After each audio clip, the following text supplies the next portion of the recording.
JP वालों ऐसा करो, एकदम से छाती पर लात रखो और कच्च से कलेजा निकाल लो फ्रीडम ऑफ स्पीच का। और इतना ही नहीं, फिर डिक्टेटरशिप ले आओ और इसके बाद जैसा मन करे वैसा करो, जो मन करे वो करो।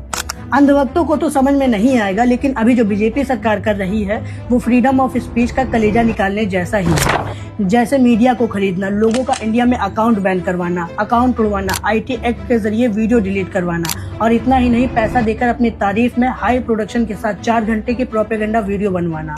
और अभी जो राजमार्ग मंत्री नितिन गडकरी ने मुकेश मोहन के ऊपर 50 करोड़ रुपए का मानहानि का मुकदमा दायर किया है, ये तो रिसेंट प्रमाण है डिक्टेटरशिप का। मुकेश मोहन के साथ क्या हुआ है उसे मैं थोड़ा बताने की कोशिश करता हूँ। जैसे मैं या हम जैसे creator NCRB, NITI Aayog, trusted news articles या फिर ट्रस्टेड मैगजीन के डाटा के बेसिस पर न्यूज बताने या फिर जिन गंभीर बातों को सरकार ने हमसे छुपाने की कोशिश करी है उन्हें सामने लाने की कोशिश करते हैं। वैसे ही मुकेश मोहन ने भी द कारवां मैगजीन से पत्रकार कौशल श्रॉफ की रिपोर्ट के आधार पर नितिन गडकरी के परिवार से जुड़ी रैम्बल एग्रो एंड फूड्स नाम की कंपनी द्वारा बीफ निर्यात करने की बात सामने लाने की कोशिश करी थी, जिस रिपोर्ट में महाराष्ट्र पुलिस द्वारा एक ट्रक जब्त किए जाने का जिक्र था और उस ट्रक में गौमांस होने का भी आरोप लगा था। ये सारे आरोप साफ हैं और पुलिस की नजरों में भी हैं।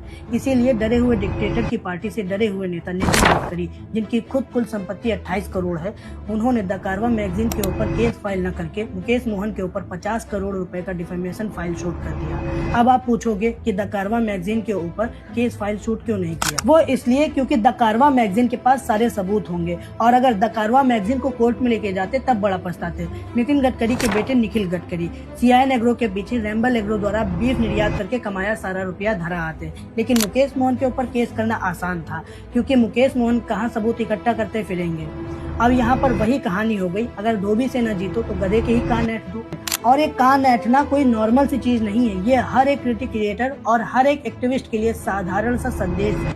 अगर डिक्टेटर के खिलाफ कुछ भी बोलोगे तो ये लोग ऐसे ही करोड़ों का हंटर लेकर बैठे हैं। ये लोग केवल कहते हैं आलोचना लोकतंत्र के लिए अनिवार्य है, लेकिन आलोचना इनके लिए एक डूबती हुई कश्ती है। वैसे भी सरकार के खिलाफ बोलने में फटती है, अगर बोल भी रहे हो तो खिलाफ न जाना कभी तानाशाह के, अगर गए तो तुम्हारे ऊपर भी ऐसी ही विच हंटिंग हो सकती है।